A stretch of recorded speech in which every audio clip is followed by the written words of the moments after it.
Namaskar and welcome to Indian Diplomacy, show on India's national broadcaster Doordarshan about Indian foreign policy, India's international relations and India's major strategic partnerships around the world. Viewers, in this episode we are taking up probably the most consequential strategic partnership of India, that is with the United States of America. US-India relations are on an upswing, and the scale and the scope of US-India comprehensive global strategic partnership, that's what we are going to be discussing, and how far this is going and what kind of strategic impact it's going to have on our region and the world. And to discuss this, let me introduce you to a very special guest joining me from the United States, an expert on India-US relations and the US role in South Asia, Dr. Sameer Lalwani.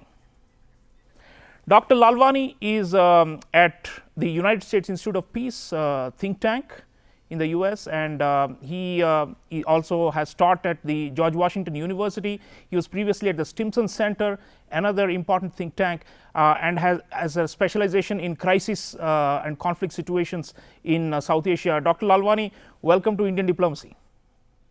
Thank you for having me on the show. Big fan. Dr. Lalwani, so US-India, they're saying, the both sides are saying that now it spans all human endeavors from the seas to the stars. Just the massive scale of this relationship, we have seen Prime Minister Narendra Modi's successful visit to the United States, state visit, and just the elevation of the relationship to such a high level in so many dimensions. I don't think any relationship is as broad and as deep as US-India, and that's why I think justifiably the two sides are saying that they are the closest friends in the whole world, short of an alliance, but closest friends and strategic partners. So I'd like you to start by reflecting on why you think it has reached this kind of pinnacle in 2023. We've been working on this relationship for a long time, and obviously there are cumulative gains and build up over the last 2 decades, but something seems to have changed. President Biden was talking about an inflection point. We are at an inflection point, and that the US-India is going to be the most decisive partnership. So your opening thoughts on what is this inflection point, why US-India seem to be rising to this crescendo? Well, I think there are probably a couple reasons why we're seeing not only sort of the rise of the relationship, but an increased pace of the substance of the relationship. So I think the first element is certainly learning, right? The US and India have been at this for about 2 decades now, and they've had some fits and starts. They've made some mistakes. They've learned from each other's priorities. And so we have the benefit of building on the past of previous efforts that may not have gone exactly as where we wanted, but are now providing fruit to this new relationship in terms of new initiatives. The second, though, is clearly the motives, right? The motives have maybe sharpened over the last few years, and that's clearly as a result of China. I think the Chinese aggression in the Indo-Pacific, on India's borders, on its relationships with other neighbors, its coercive behavior, both economically, politically, and militarily.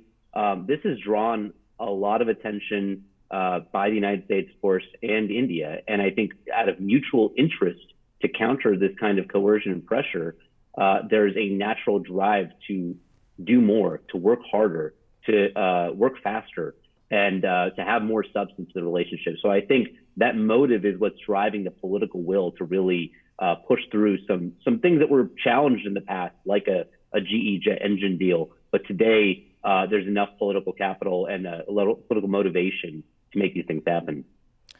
Yes, Dr. Lalwani, so there is this big strategic convergence. We've always had this shared perception of China as a challenge and as a threat, but like you say, it seems to have reached a certain tipping point or inflection point where I think there is a greater sense of urgency, isn't it, both in Washington and New Delhi, that we must join hands and join forces and put up a united front, and that seems to be driving a lot of the relationship, apart from so many other factors. I mean, this is so big that probably a half-an-hour TV show cannot even explain the full range of the US-India relationship, but the strategic convergence, both sides seems to have worked on them, And the leadership factor seems to have also mattered, Dr. Lalwani. Your thoughts, there were a few jitters during the Trump administration about whether it will all work out and whether we will make progress. But now it seems to be like the back to the traditional type of politics under President Biden, and they seem to be taking the India strategic partnership very, very seriously and want to take it to the next level. So would you like to reflect, given that there's been this very, very high profile state visit of Prime Minister Modi with a lot of public camaraderie and bonhomie with and chemistry with President Biden, and he has done that with all previous occupants of the White House as well. How do you think that has been driving, the top leadership has been driving this strategic convergence? Well, I certainly agree that Prime Minister Modi has had good relationships across each of the previous presidential administrations, from the Obama administration to President Trump to President Biden. And so maybe, he has sort of both the magnetic personality and the showmanship, but also the substance and bureaucratic heft to drive forward some of the changes that are needed in both our respective systems. And the U.S. and India are famous for our democracies, but also for our bureaucracies. And so overcoming the challenges and hurdles of those bureaucracies is something that requires political leadership and political will. I think in the previous administration, you saw a lot of showmanship. I mean, certainly President Trump was a great showman. He was excellent at a public speech, extemporaneous speaking, and sort of had that personality relationship. But in terms of substance, I think there were some challenges within the Trump administration actually getting from an agreement or a deal to actual delivery. And I think where the Biden administration has really excelled is it's done its homework, right? They're not just good speakers and good deal makers, but they're good at getting their homework done, doing the due diligence within the bureaucracy, getting the regulatory approvals, and sort of checking off all the boxes that are necessary to get something like a semiconductor, major semiconductor investment in India, or a jet engine deal investment, or Indo-Pacific Maritime Domain Awareness Initiative. And those substantive efforts that are done through just the hard due diligence behind the scenes, that's the stuff that I think is really starting to pay off now in terms of the relationship. Yeah, so a lot of the regulatory hurdles have been removed, and both sides continue to work on lessening the barriers to all kinds of exchange and cooperation, and we have seen that in the joint statement as well, their commitment to remove the hurdles and remove the obstacles, and that's certainly something big. Viewers, Prime Minister Narendra Modi, in his historic address to the US Congress in June 2023, made a very pointed reference to the geopolitical strategic convergence that we have just been talking with Dr. Lalwani. Let's listen to the Indian Prime Minister's address, this excerpt, and continue the discussion.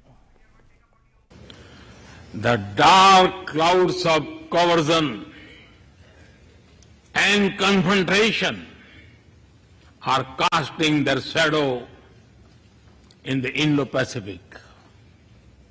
The stability of the region has become one of the central concerns of our partnership.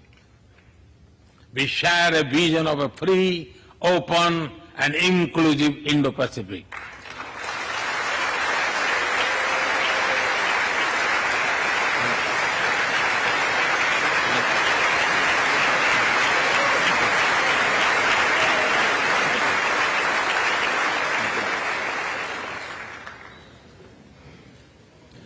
Connected by secure seas, defined by international law, free from domination, and anchored in ASEAN centrality.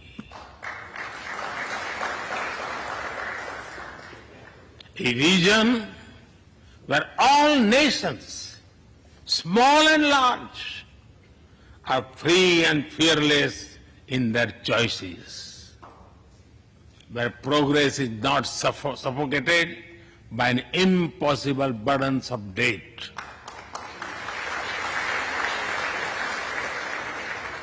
Where connectivity is not leveraged for strategic purposes, where all nations are lifted by the high tide of shared prosperity. Our vision does not seek to content or exclude, but to build a cooperative region of peace and prosperity. We work through regional institutions and with our partners from within the region and beyond. Of this, Quad had emerged as a major force of good for the region. So, viewers, Prime Minister of India addressing the US Congress and saying the Quad has emerged as a force for good. President Biden also reinforced the same message, saying that the Quad grouping that includes United States, India, Japan and Australia. President Biden said that the Quad, in decades to come, people will say that it bent the arc of history for global good. So, very high sentiments being expressed by the top leaders about their shared approach to the Indo-Pacific and to the Quad. Coming back to you, Dr. Lalwani, you have been closely tracking and writing and advocating for enhanced cooperation among Quad countries and especially between India and the US. And now, they have announced a slew of new initiatives for military to military engagement and these including, for example, repair of US naval ships along India's ports and also interoperability, more joint exercises, plus the defense agreements, the acquisitions and the joint co-production that you already mentioned. So, I think this is really core strategic, isn't it? When we say that this is a comprehensive global strategic partnership, they are actually coming together to try and shape the region as a whole. I also observed that the two sides announced a plan for digital public infrastructure in the whole region for digital public goods, which means the two sides, the scientific establishments will also come together to try and build 5G and 6G networks and RAN and all these advanced scientific telecommunication tools for the whole region. So, your thoughts on how well this is going, how revolutionary are these new steps that have been announced, the new initiatives, and will this help to stop the Chinese juggernaut?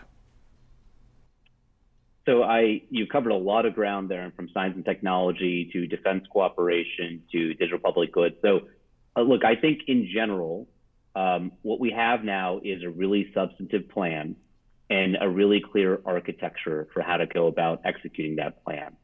And that's excellent. That's really important stages of this process. But I do think we have to be diligent about following through and operationalizing all these elements, because I think sometimes we can become complacent. That is, we in the strategic community and policymakers can be complacent when we have an announcement for a plan and we have an architecture, but following through on sort of the details sometimes gets left behind or gets sort of lost in the cracks.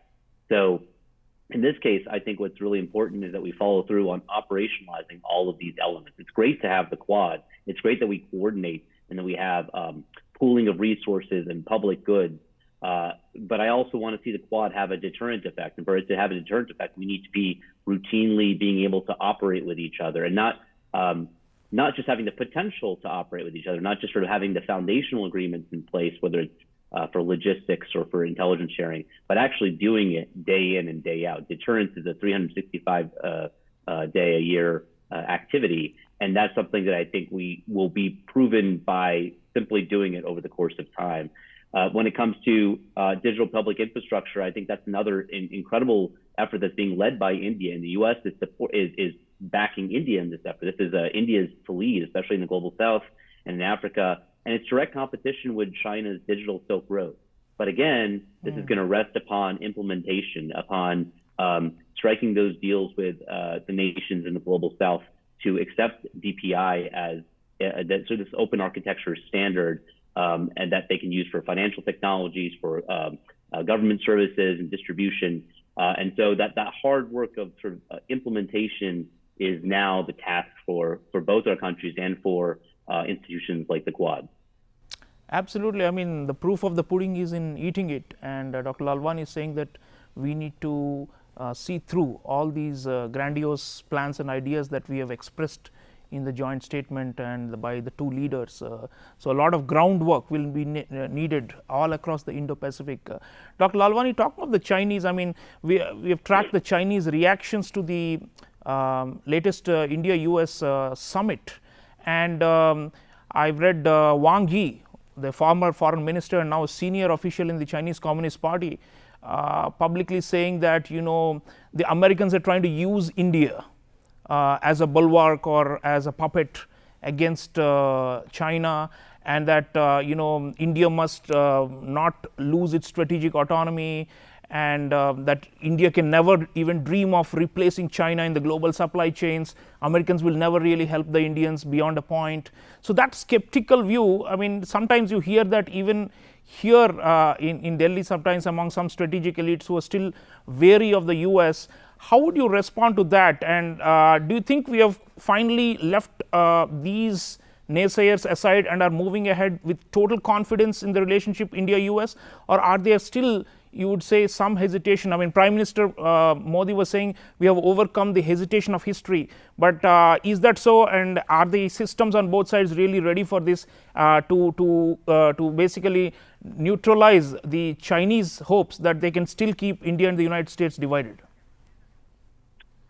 Well, I think the very fact that Wang Yi is writing this and trying to assert that the India-US relationship is not as strong as it is testament to the fact that the relationship is working, right? It's creating some doubt, some uncertainty, some concern in Beijing, and maybe that's sort of an important first step in the relationship, is to seed some of that doubt, not for disruptive purposes, but really so that China hesitates when it tries to aggress against another nation or tries to bully other nations politically and economically. So I think that's important.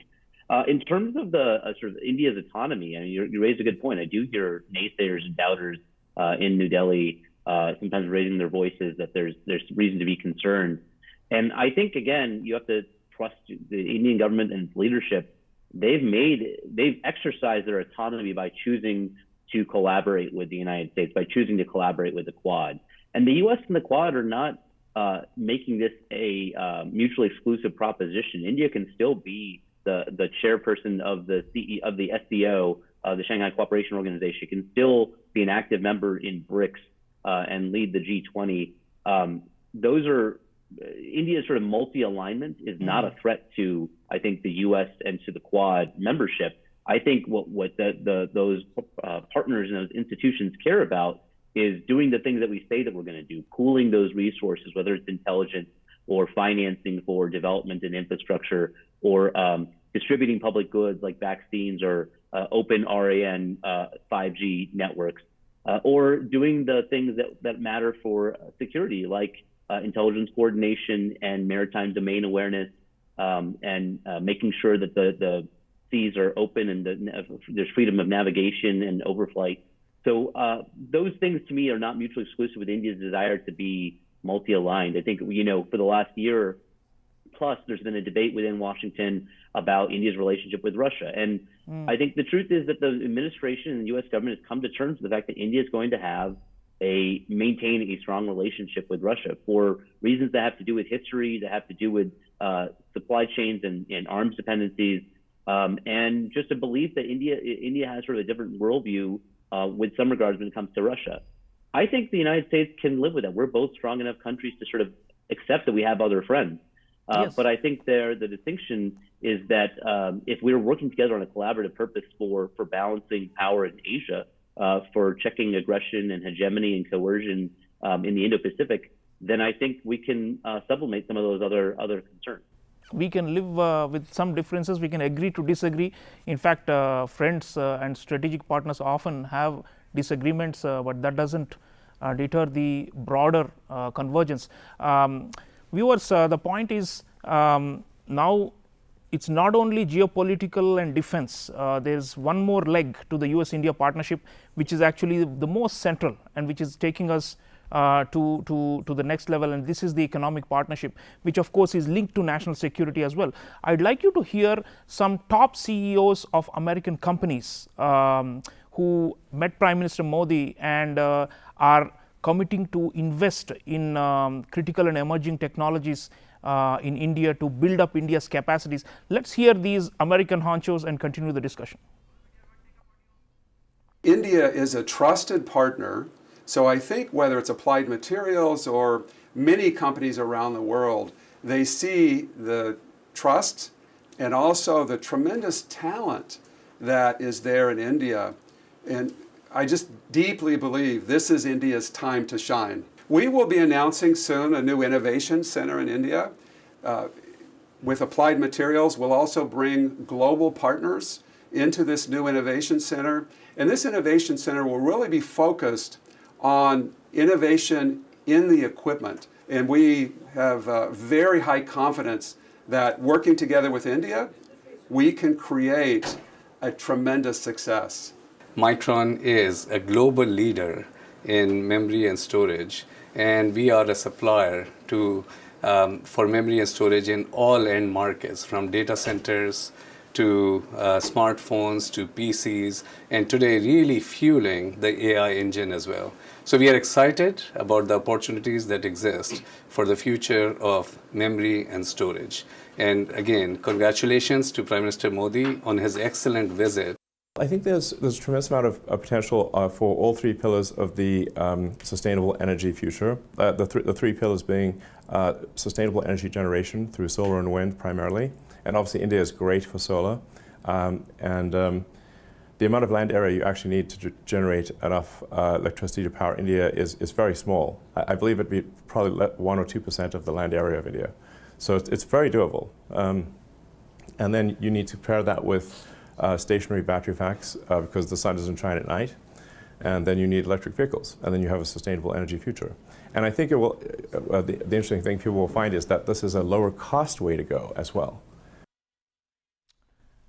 Right, viewers. So CEOs and top leaders of major American companies, Applied Materials, Tesla, Micron, they're all talking about the prospects of investing in India, skilling workforce in India, jointly co-developing advanced state-of-the-art technologies in India. This is Dr. Lalwani, coming back to you. I mean, this seems like the most important. We are on the anvil of something big, right? I mean, always there have been investments from the US into India for Make in India, and over the last 10 years we have seen upward trajectory. But the kind of strategic projects we're talking about, under the ISET, for example, which has got national security implications as well, apart from business proposition. These looks like the confidence of corporate America in India has risen manyfold lately, especially since the post-COVID recovery. Your thoughts on the economic relationship and these cutting-edge fields, which seem to be taking this relationship to a stratospheric level? Yeah, I think that, again, here we have in part China to thank for some of this diversification and sort of some of the efforts by U.S. industry and investment to friendshore to a place like India. Part of this has been China's exploitative behavior when it comes to investments in its country, in foreign direct investment, appropriating technologies, stealing technologies, changing the terms of trade and sort of regulation. So a lot of companies have been burned in China over the last 2 decades. Even though there was money to be made, there was technological theft and exploitation, and they're pretty frustrated. So they're looking for other places, and India is an ideal space for significant manufacturing investment and high technology investment. But again, this will depend on a number of things that India does. I think this is a moment of opportunity, but one that again has to be seized with just the daily hard work of as you mentioned, skilling, right? This is going to be something. This is not simply about sort of the most elite high tech programmers and computational engineers. This is about skilling sort of in factories and sort of for manufacturing and advanced manufacturing. This is going to be about regulatory predictability I think something that has been a concern in recent years is essentially the rules being changed for companies that come in and invest. Certainly, this has been the case with companies like Amazon and Walmart that have made significant investments and then found that the regulatory environment was shifting under their feet, and that can be that's a risk that India should be careful of. And then I think the third area is just about openness of markets, right? And so in some ways, Make in India is a great idea because the objective is to build in India, to innovate in India, to essentially build the economy through sort of the size of India's market power.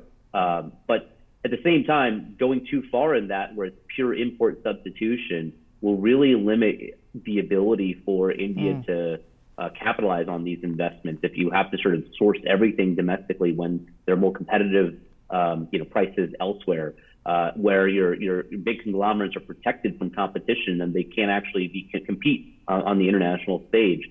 So I think this is an experience that the East Asian NICs had to learn from Korea to Hong Kong to Singapore and Taiwan back in the 1990s, and I think it's something that India will have to take on as well. But I think all the pieces are in place. It's just a matter of implementation and policy framework to ensure that these investments pay off. Right. So viewers, Dr. Sameer Lalwani is saying that all the pieces are in place. The trust is there. And today, when it comes to technology, there's a clear division of the world. There is the Sino-centric sphere where they are developing their own networks of technology, and then there is the Western one centered around the US. And India is definitely aligning, as Dr. Lalwani says. Building indigenous capacities, of course, is India's ultimate goal, but we can't wait 15-20 years for some critical areas. So therefore, cooperating and collaborating with the US is going to be very critical. The trusted technology partner, trusted networks is the buzzword in both New York and both Washington and in New Delhi, and I think that's the way forward. So unprecedented levels of cooperation are happening, and I think US-India partnership has a bright future. There's just no question about it. The question really, as Dr. Lalwani has mentioned, is of implementation, and we should see through a lot of these promising new endeavors and initiatives. I want to thank Dr. Sameer Lalwani for sharing wonderful insights and for being a champion for India-US cooperation. Thank you for your work. Thank you again. I really appreciate it. So viewers, India-US cooperation has entered a new era.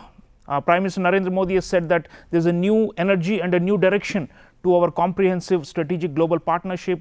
Let's keep an eye on this, because this is, it's not an exaggeration. This is a defining partnership for shaping the international order to come. I'll see you again next time. Until then, take care.